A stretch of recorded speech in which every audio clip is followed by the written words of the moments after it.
CIET NCERT presents audiobook Beehive.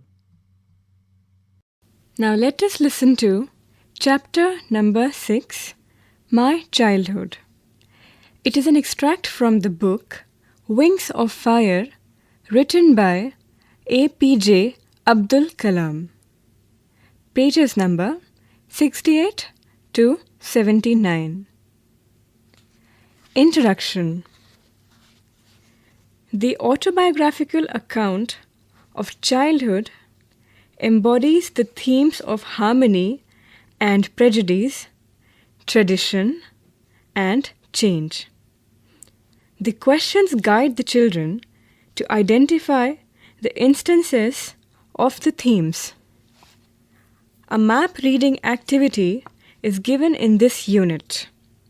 Students will find out the geographical location of Dhanushkodi and Rameswaram, and the languages spoken at that time by different communities. This will develop a critical understanding of how life and society in the Deep South changed and developed over the years. Dhanushkodi and Rameswaram are on an island, the Pamban Island, off the Tamil Nadu coast. The dictionary work encourages children to identify the contexts, literal and metaphorical, in which the given words occur. You may find other such words to add to the exercise. The dictation exercise in this unit requires the rearrangement of jumbled paragraphs. Ideally, this kind of dictation should be carried out with passages that the students have not seen before. The teacher dictates the 3 parts of the given passage in random order, 1 to each group in class. For example, Part 2 first, then Part 3, and finally Part 1. The class has to share information in order to put the text together in the right order. This can be a class activity directed by the teacher. The speaking exercise includes an activity requiring students to ask other people for their opinion on the topic. Before you read, can you think of any scientists who have been statesmen? APJ Abdul Kalam, whose projects in space, defense, and nuclear technology guided India into 21st century, became our 11th president in 2002. In his autobiography, Wings of Fire, he speaks of his childhood. Now let's listen to My Childhood. Paragraph 1. I was born into a middle-class Tamil family in the island town of Rameswaram in the erstwhile Madras state. My father, Jainulabdin, had neither much formal education nor much wealth. Despite these disadvantages, he possessed great innate wisdom and a true generosity of spirit. He had an ideal helpmate in my mother, Ashiyamma. I do not recall the exact number of people she fed every day, but I'm quite certain that far more outsiders ate with us than all the members of our own family put together. Paragraph 2. I was one of many children, a short boy with rather undistinguished looks, born to tall and handsome parents. We lived in our ancestral house, which was built in the middle of the 19th century. It was a fairly large pakka house made of limestone and brick on the Mosque Street in Rameswaram. My austere father used to avoid all inessential comforts and luxuries. However, all necessities were provided for in terms of food, medicine, or clothes. In fact, I would say mine was a very secure childhood, both materially and emotionally. Paragraph 3. The Second World War broke out in 1939 when I was 8 years old. For reasons I have never been able to understand, a sudden demand for tamarind seeds erupted in the market. I used to collect the seeds and sell them to a provision shop on Mosque Street. A day's collection would fetch me the princely sum of 1 anna. My brother-in-law, Jalaluddin, would tell me stories about the war, which I would later attempt to trace in the headlines in Dina Money. Our area, being isolated, was completely unaffected by the war. But soon, India was forced to join the Allied forces, and something like a state of emergency was declared. The first casualty came in the form of the suspension of the train halt at Rameswaram station. The newspapers now had to be bundled and thrown out from the moving train on the Rameswaram road between Rameswaram and Dhanushkodi.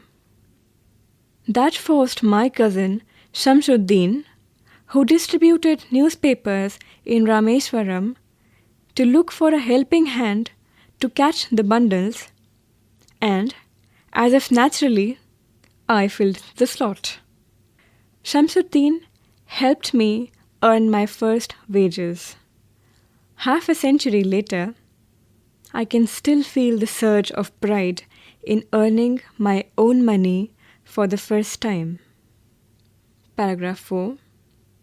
Every child is born with some inherited characteristics into a specific socio-economic and emotional environment and trained in certain ways by figures of authority.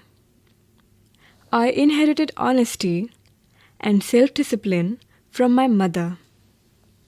From my mother, I inherited faith in goodness and deep kindness, and so did my 3 brothers and sister. I had 3 close friends in my childhood: Ramanand Shastri, Aravindan, and Shiva Prakashan. All these boys were from orthodox Hindu Brahmin families. As children, none of us ever felt any difference amongst ourselves because of our religious differences and upbringing. In fact, Ramananda Shastri was the son of Pakshi Lakshmana Shastri, the high priest of the Rameswaram temple. Later, he took over the priesthood of the Rameswaram temple from his father.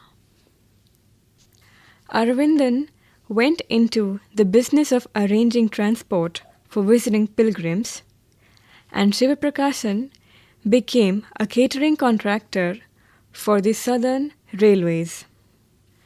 Paragraph 5.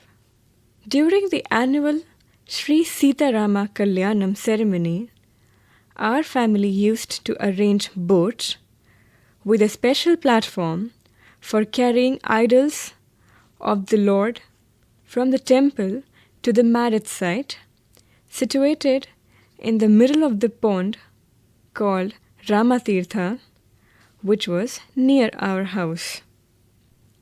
Events from the Ramayana and from the life of the prophet were the bedtime stories my mother and grandmother would tell the children in our family. Paragraph 6. One day, when I was in the 5th standard at the Rameswaram Elementary School, a new teacher came to our class. I used to wear a cap which marked me as a Muslim, and I always sat in the front row next to Ramanada Sastri, who wore the sacred thread. The new teacher could not stomach a Hindu priest's son sitting with a Muslim boy.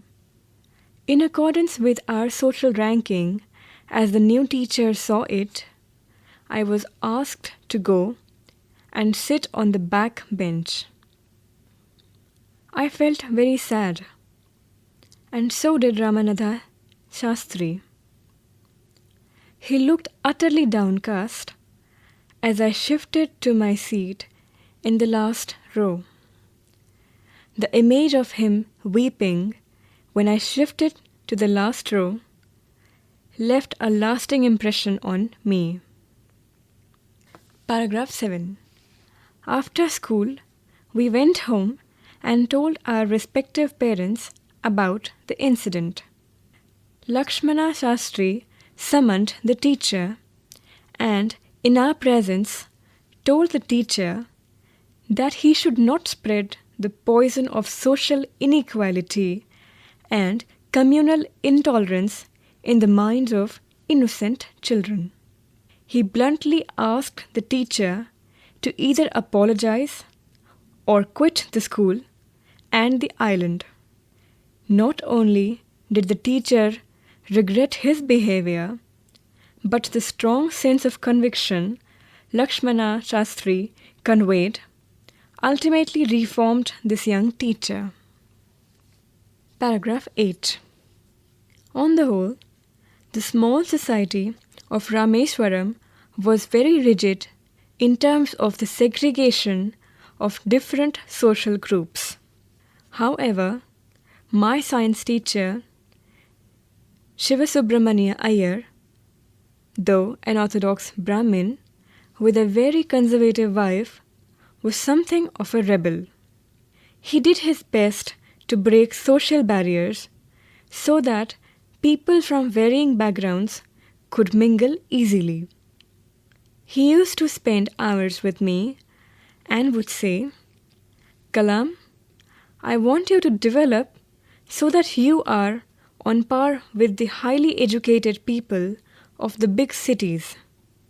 Paragraph 9.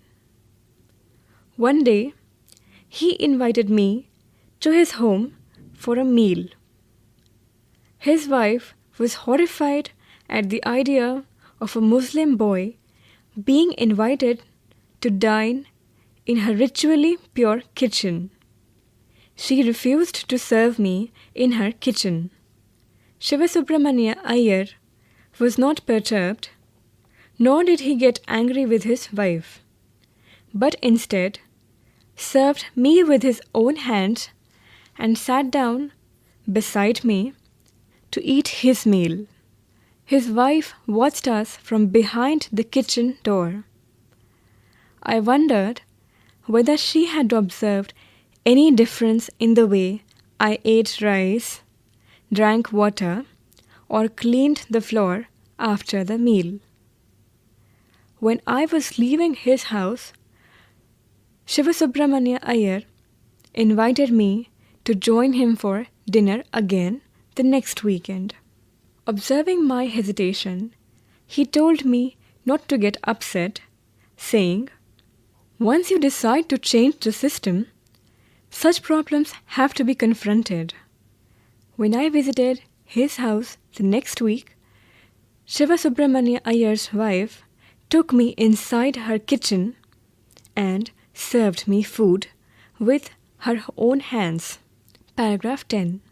Then the Second World War was over and India's freedom was imminent. Indians will build their own country, declared Gandhiji. The whole country was filled with an unprecedented optimism. I asked my father for permission to leave Rameswaram and study at the district headquarters in Ramanathapuram. Paragraph 11. He told me as if thinking aloud, Abul, I know you have to go away to grow. Does the seagull not fly across the sun alone and without a nest? He quoted Khalil Gibran to my hesitant mother. Your children are not your children. They are the sons and daughters of life's longing for itself. They can come through you, but not from you. You may give them your love, but not your thoughts, for they have their own thoughts. Word meanings. Erstwhile means former. Innate means inborn, a quality or feeling in one's nature. Austere means simple, strict, and severe. Princely sum means generous amount, here ironic. Anna means an old Indian coin worth about 6 paise. Allied forces refers to the armies of UK, USA, and Russia during the Second World War. Could not stomach means could not tolerate. Downcast means sad or depressed. Conviction means a strong opinion or belief. Ritually pure means kept protected from all outside influences for the observances of religion. Unprecedented means unparalleled or new. Thinking about the text. Activity. Find Dhanushkodi and Rameswaram on the map. What language or languages do you think are spoken there?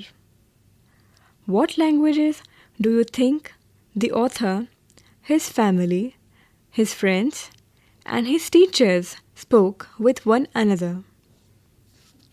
Answer these questions in 1 or 2 sentences each. 1. Where was Abdul Kalam's house? 2.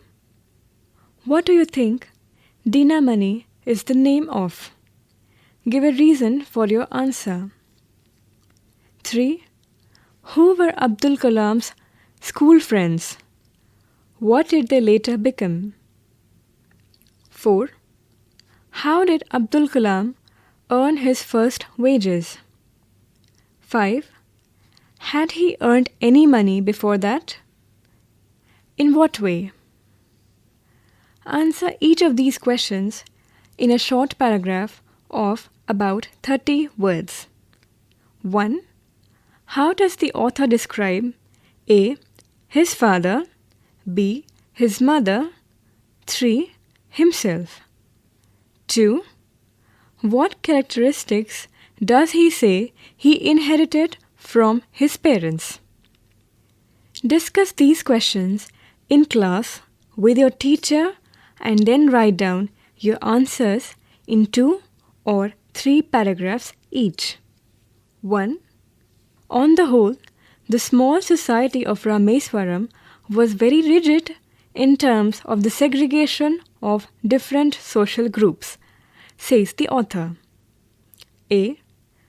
Which social groups does he mention? Were these groups easily identifiable? For example, by the way they dressed? B. Were they aware only of the differences, or did they also naturally share friendships and experiences? Think of the bedtime stories in Kalam's house, of who his friends were, and of what used to take place in the pond near his house. See, the author speaks both of people who were very aware of the differences among them and those who tried to bridge these differences. Can you identify such people in the text? D. Narrate 2 incidents that show how differences can be created and also how they can be resolved. How can people change their attitudes? 2. A. Why did Abdul Kalam want to leave Rameswaram? B. What did his father say to this? 3. What do you think his words mean? Why do you think he spoke those words? Thinking about language.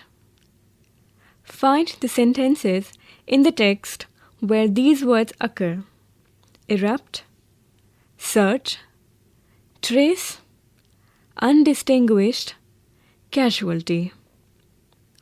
Look these words up in a dictionary which gives examples of how they are used. Now answer the following questions. 1.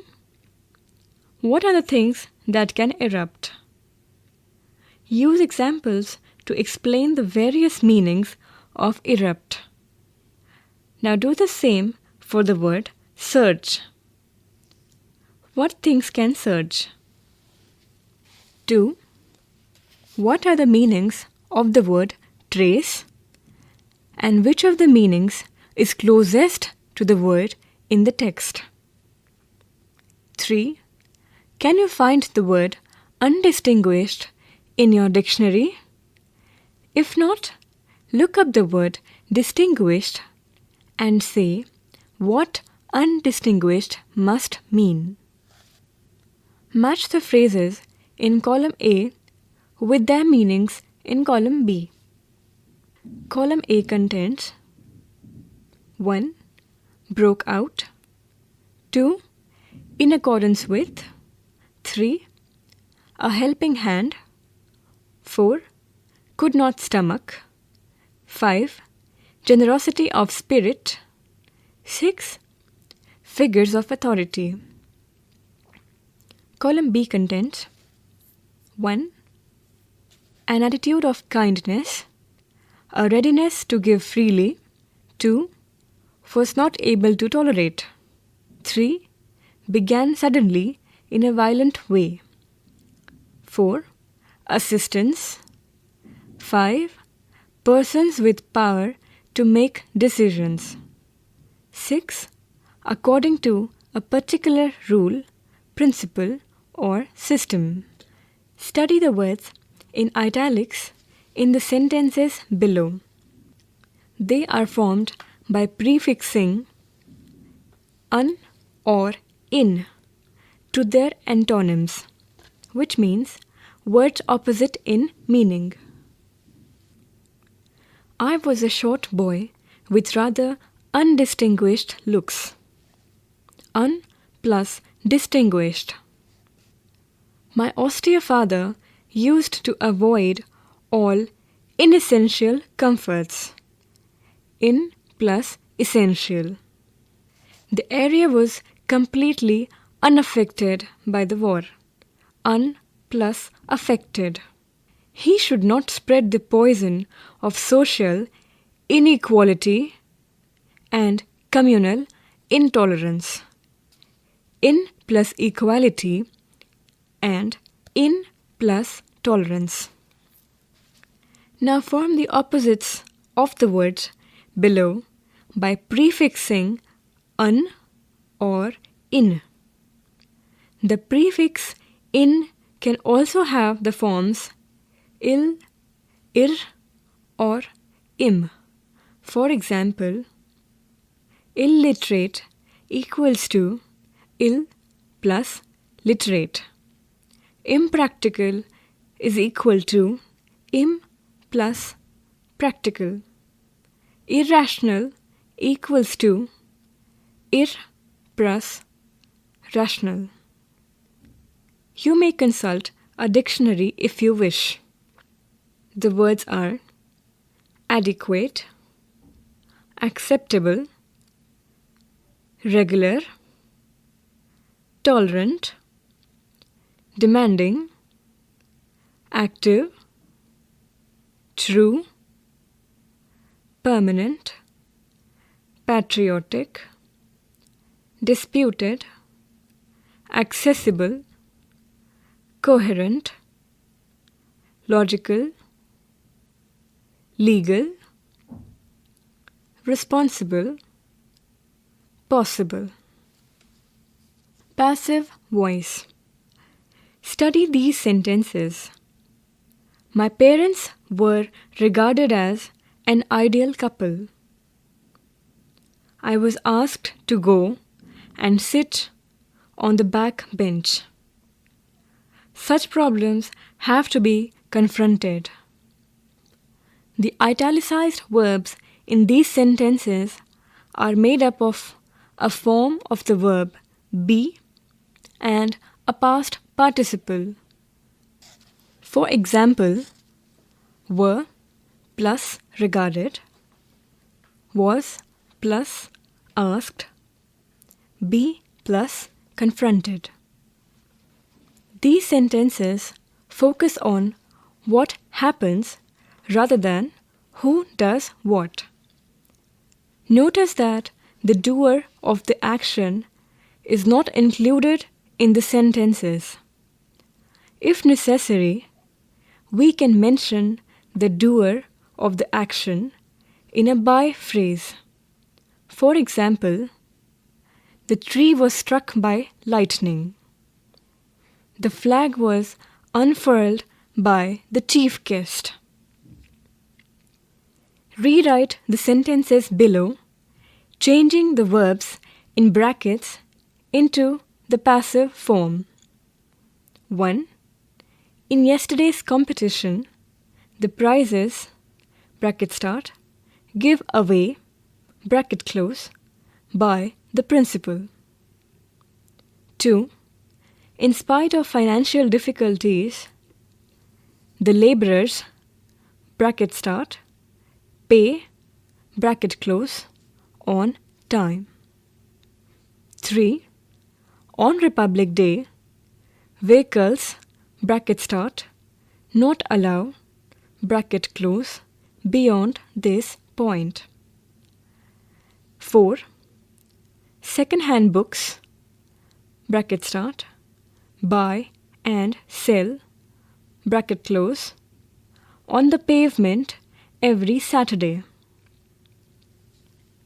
5. Elections to the Lok Sabha bracket start, hold bracket close every 5 years. 6. Our national anthem bracket start, compose bracket close Rabindranath Tagore. Rewrite the paragraphs below using the correct form of the verb given in brackets. 1. How helmets came to be used in cricket. Nari Contractor was the captain and an opening batsman for India in the 1960s. The Indian cricket team went on a tour to the West Indies in 1962. In a match against Barbados in Bridgetown, Nari Contractor bracket start, seriously injure and collapse bracket close. In those days, helmets bracket start, not wear bracket close. Contractor bracket start, hit, bracket close, on the head by a bouncer from Charlie Griffiths. Contractor's skull, bracket start, fracture, bracket close. The entire team, bracket start, deeply concerned, bracket close. The West Indies players, bracket start, worry, bracket close. Contractor, bracket start, rush, bracket close, to hospital. He, bracket start, accompany, bracket close, by Frank Worrell, the captain of the West Indies team. Blood, bracket start, donate, bracket close, by the West Indies players. Thanks to the timely help, contractor, bracket start, save, bracket close. Nowadays, helmets, bracket start, routinely use, bracket close, against bowlers. 2. Oil from seeds. Vegetable oils, bracket start, make, bracket close, from seeds and fruits of many plants growing all over the world, from tiny sesame seeds to big, juicy coconuts.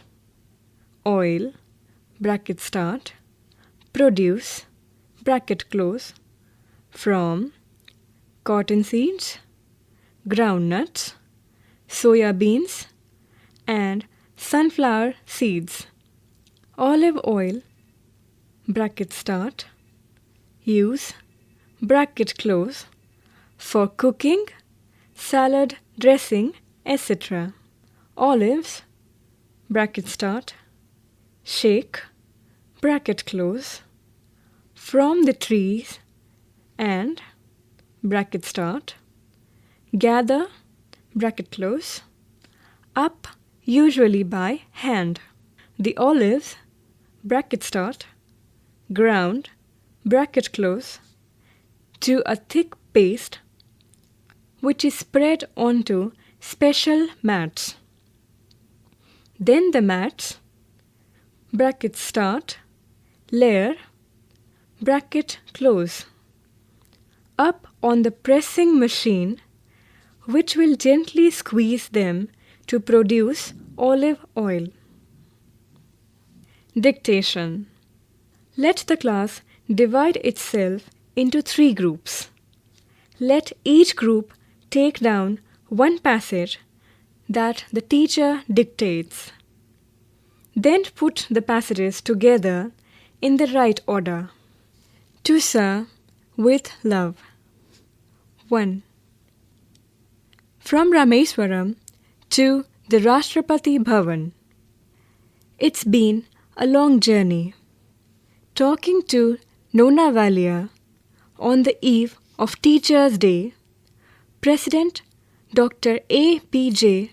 Abdul Kalam talks about life's toughest lessons learned and his mission being a teacher to the Indian youth. A proper education would help nurture a sense of dignity and self-respect among our youth, says President Kalam. There's still a child in him, though, and he is still curious about learning new things. Life's a mission for President Kalam. 2. Nonetheless, he remembers his first lesson in life and how it changed his destiny. I was studying in Standard 5 and must have been all of 10. My teacher, Sri Sivasubramania Iyer, was telling us how birds fly. He drew a diagram of a bird on the blackboard, depicting the wings, tail, and the body with the head, and then explained how birds soar to the sky. At the end of the class, I said, I didn't understand. Then he asked the other students if they had understood. But nobody had understood how birds fly, he recalls. 3. That evening, the entire class was taken to Rameshwaram shore. The president continues, my teacher showed us sea birds. We saw marvelous formations of them flying and how their wings flapped. Then my teacher asked us, where is the bird's engine and how is it powered? I knew then that birds are powered by their own life and motivation. I understood all about birds' dynamics. This was real teaching, a theoretical lesson coupled with a live practical example. Sri Sivasubramanya Iyer was a great teacher. That day, my future was decided. My destiny was changed. I knew my future had to be about flight and flight systems.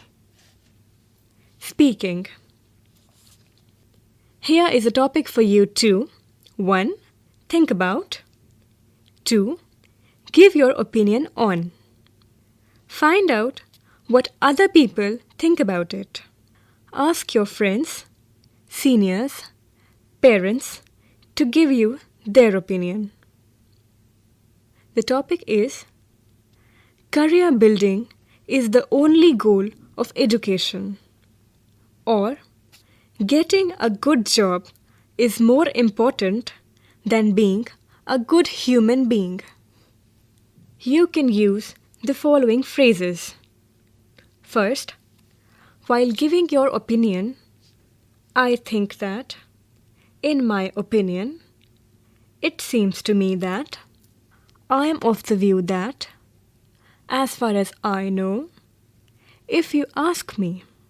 Second, saying what other people think, you may use, according to some, quite a few think, some others favor, 30% of the people disagree, 50% of them strongly feel. Third, asking for others' opinions. You may use, what do you think about? What do you think of? What is your opinion about? Do you agree? Does this make you believe? Writing. Think and write a short account of what life in Rameshwaram in the 1940s must have been like. Were people rich or poor? Hardworking or lazy? Hopeful of change or resistant to it? Quote. In the words of Archbishop Desmond Tutu, do your little bit of good where you are. It's those little bits of good put together that overwhelm the world. You were just listening to this chapter from Beehive, presented by CIET NCERT, New Delhi, India.